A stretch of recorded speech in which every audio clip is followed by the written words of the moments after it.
mengajukan ini bukan hanya untuk kami pribadi. Kami mengajukan ini untuk seluruh rakyat Indonesia agar kesewenang-wenangan dan kebrutalan yang terjadi pada saat penangkapan, penahanan itu tidak terulang lagi.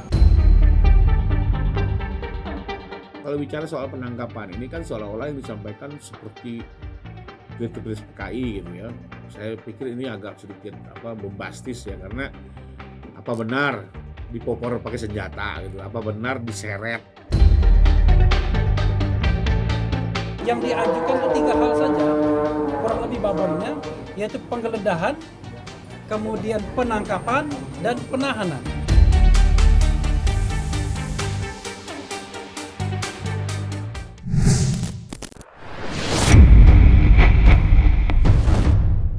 Sidang perdana gugatan pra-peradilan yang diajukan Roy Suryo terhadap penyidik Polda Metro Jaya terkait penangkapan dan penahanan yang terjadi pada Jumat kemarin kembali ditegaskan Roy Suryo dan tim hukumnya jika penangkapan yang dilakukan penyidik Polda Metro Jaya melanggar hukum dan syarat dengan tindakan kebrutalan yang dialami Roy Suryo hingga membuatnya traumatis.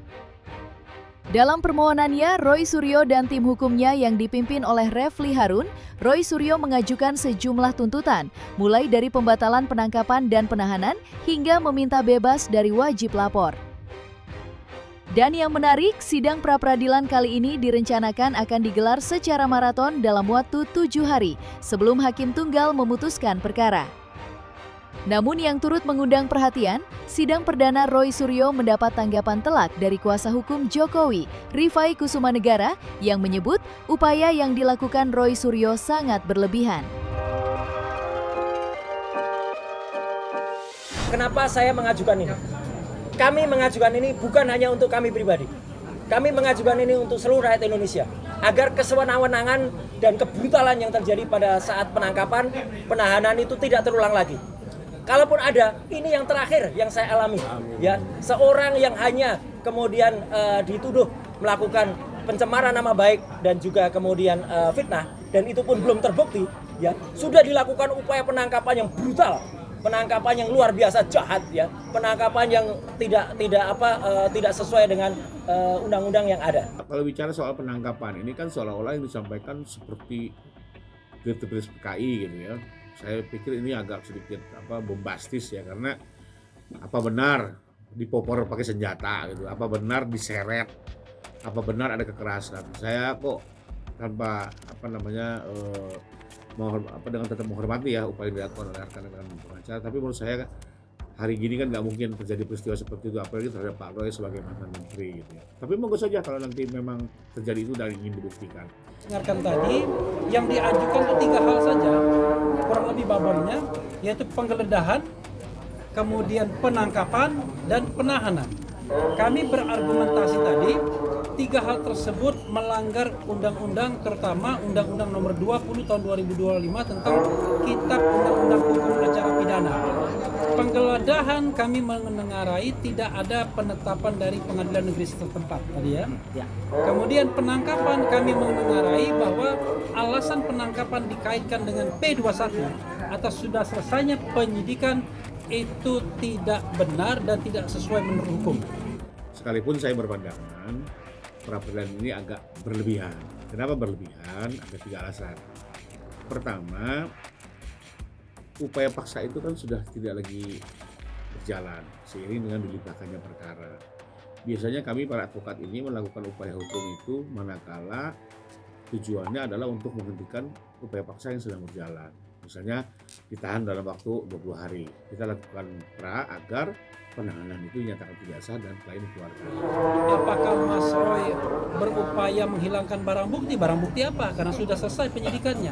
Apakah mengulangi tindak pidana? Tindak pidana apa yang mau diulangi? Karena kita masih berdebat. Apakah yang dilakukan oleh Mas Roy itu sebuah tindak pidana atau bukan? Apakah ini ranah kebebasan berpendapat? Apakah Mas Roy tidak memberikan keterangan yang sebenarnya ketika diperiksa? Tidak juga. Apakah Mas Roy menghalangi saksi? Tidak juga. Apakah Mas Roy merasa terancam dirinya sehingga dia kemudian perlu minta tahan? Enggak juga. Bahkan Mas Roy menikmati hidupnya.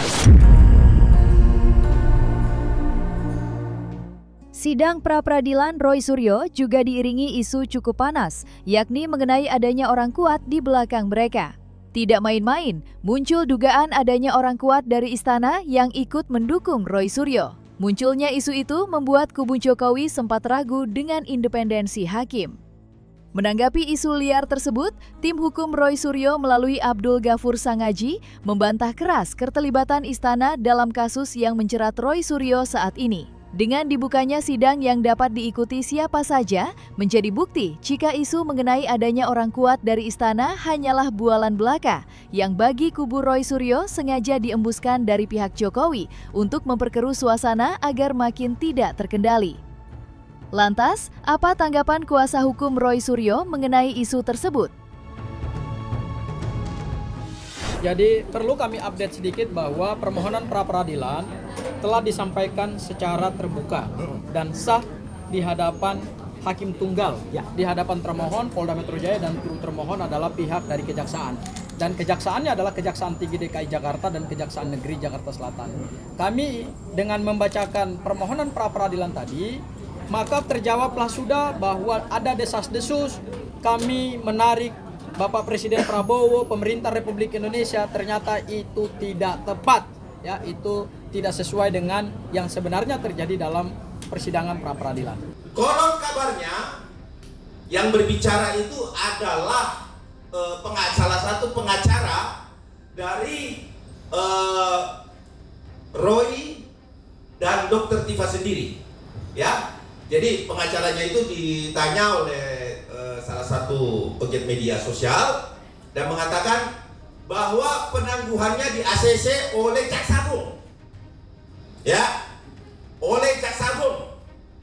Nah, untuk itu saya membacakan sebentar pernyataan sikap dari Peradi Bersatu dan tim hukum Merah Putih adalah bagian dari tim hukum Bapak Insinyur Joko Widodo sebagai berikut. Ya. 1. Peradi Bersatu menghimbau kepada seluruh pihak yang tidak memiliki korelasi langsung baik terhadap tersangka maupun pelapor untuk tidak melakukan segala bentuk intervensi serta tidak membangun tekanan yang dapat mempengaruhi independensi aparat penegak hukum khususnya Kejari Jakarta Selatan. Panasnya kasus dugaan fitnah dan pencemaran terkait tudingan ijazah palsu yang dilaporkan Jokowi sudah terasa pada sidang perdana. Meski baru pra-peradilan, suasana sudah terasa berbeda. Ketegangan sempat muncul saat salah seorang yang mengaku pendukung Jokowi mengajukan permohonan sebagai pihak intervensi untuk diikutsertakan dalam sidang pra-peradilan ini. Sontak, permohonan lawyer yang diketahui pendukung Jokowi itu mendapat penolakan keras dari kubu Roy Suryo. Seperti biasa, Roy Suryo mengejeknya dan mempertanyakan legalitasnya, serta kapasitasnya sebagai seorang advokat yang dianggap tidak mengerti mekanisme sidang pra-peradilan dengan perkara pidana, bukan perdata. Tadi ada di tengah-tengahnya, ada pihak yang tidak berkompeten, tiba-tiba maju ke depan dan ingin selaku turut termohon juga, ya. Padahal dia itu katanya lawyer, ya, katanya lawyer profesional, ya, inisialnya CS, ya. Sering kita lihat dia di antara para termul, ya. Itu sungguh memalukan, ya. Tiba-tiba mau ikut serta sebagai turut termohon. Itu nggak ada sejelek-jeleknya, sependek-pendeknya pengetahuan saya di dalam belajar ini, ya, dalam ilmu hukum, ya. Yang namanya pihak yang mengajukan intervensi itu hanya ada di perdata, ya, tidak ada di dalam pra-peradilan itu tidak ada. Belajar di mana itu saudara CS itu, ya, gitu, yang kemudian saya sudah lihat sering sekali berkuar-kuar dengan di samping para termul itu, ya, gitu. Jadi itu yang terjadi. Jadi ada pihak yang kita apresiasi dan ada pihak yang kita permalukannya. Sayang saya tidak menggunakan kaos yang biasanya tertulis malu bro. Kalau ada saya buka kaosnya, saya tuliskan itu malu bro kayak gitu tuh, ya. udah katanya belajar selaku kuasa hukum merah putih ya, merah putih biru hitam itu namanya, ya nggak jelas itu. Saya juga bingung ya, kok ada seseorang yang selama ini mengatasnamakan tim kuasa hukum merah putih, kok tiba-tiba nyelonong gitu loh untuk menjadi para pihak dalam perkara ini. Saya bingung juga nih, ini belajar hukum acara pidananya di mana nih? Kalau pihak atau pihak lain masuk sebagai intervensi, itu hanya boleh diperkenankan dalam gugatan perdata. Nah, gitu. Sementara ini perkaranya perkara pidana, tidak pernah ada pra-peradilan itu kemudian ada pihak lain yang tidak punya kepentingan kemudian masuk menjadi intervensi. Ya sudahlah, kita ketawa sajalah. Inilah bukti bahwa bukan hanya pemohon yang juga menegakkan hukum secara unprosedural, tetapi juga pendukung-pendukung dari kubu sebelah itu ternyata juga banyak yang melanggar hukum. Upaya hukum yang ditempuh Roy Suryo dengan mengajukan gugatan pra-peradilan terhadap Polda Metro Jaya mendapat tanggapan keras dari kubu Jokowi, terutama tim hukumnya. Rifai Kusumanegara, yang kerap tampil berdiri di depan membela kliennya, menuding gugatan pra-peradilan yang diajukan Roy Suryo adalah strategi untuk mengulur waktu pemeriksaan pokok perkara di Pengadilan Negeri Jakarta Timur yang seharusnya digelar pada 2 Juli mengikuti sidang perdana Dr. Tifa. Setidaknya dengan gugatan pra-peradilan yang diajukannya di Pengadilan Negeri Jakarta Selatan, Roy Suryo sudah berhasil memangkas waktu pemeriksaan pokok perkaranya hingga harus diundur. Satu hal yang saya cermati di sini, saya justru mendengarai ini untuk salah satu cara untuk menunda pemeriksaan pokok perkara. Karena di pasal 163 KUH baru, upaya pra-peradilan itu mengakibatkan tertundanya pemeriksaan pokok perkara. Sehingga kok saya melihat ini sebagai semacam suatu strategi agar Pak Roy bisa memundurkan pemeriksaan perkaranya. Sekalipun akhirnya antara beliau dengan perkara beliau dan perkara Dr. Tifa terjadi jeda waktu yang cukup signifikan. Karena sekarang kan seperti kita ketahui hari Kamis ini perkara Dr. Tifa sudah lanjut. Sementara yang beliau ini tertunda, ya menunggu. Jadi ini sudah terjadi semacam pemisahan dari segi jeda waktu ya. Termasuk di dalam beberapa hal juga kami melihat ada sedikit perbedaan. Contoh, waktu dalam proses di Polda, Ibu Tifa menggunakan rompi, Pak Roy memilih tidak. Lalu sekarang yang satu pra, yang satu tidak. Lalu jeda waktu juga sudah mulai berbeda. Ditambah lagi saya dapat informasi, penasihat hukumnya pun sudah mulai berbeda. Nah, apakah ini akhirnya menjadi satu perbedaan cara atau jalan yang ditempuh oleh masing-masing? Ini juga satu fenomena yang Kubu Jokowi tidak hanya mempertanyakan gugatan pra-peradilan yang diajukan Roy Suryo, tetapi juga mencium adanya keretakan di internal mereka, terutama antara Roy Suryo dan Dr. Tifa. Itu disampaikan secara terbuka oleh Rifai Kusumanegara yang melihat adanya banyak perbedaan antara Roy Suryo dengan Dr. Tifa. Tentu saja yang paling mencolok keputusan Dr. Tifa yang membatalkan gugatan pra-peradilan. Padahal sebelumnya keduanya sama-sama kompak mengajukan pra-peradilan. Namun jelang persidangan perdana, Dr. Tifa memilih mundur.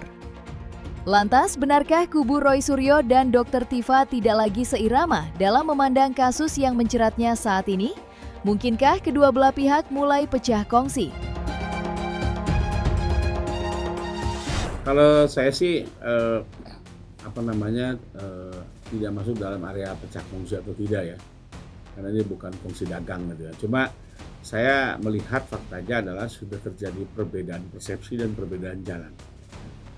Karena kan kalau memang masih dalam satu persepsi, harusnya kemarin dua-duanya menggunakan rompi atau dua-duanya tidak menggunakan rompi.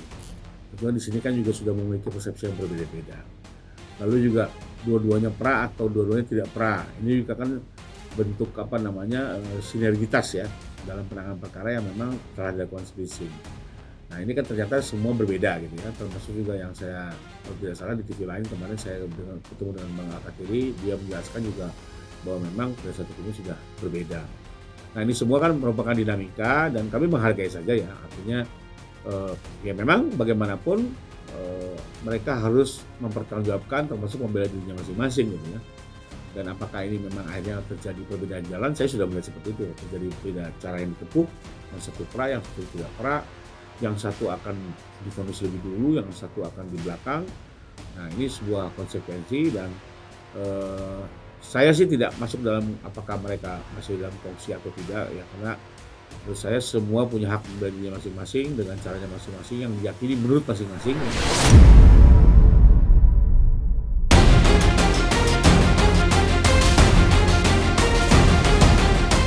Nah, selesai sudah Cumi Lovers. Saksikan terus Cumi Indep, kabar lengkap, mendalam, dan akurat dari narasumber terpercaya. Dan jangan lupa untuk like, subscribe, dan juga share channel YouTube Cumi Cumi.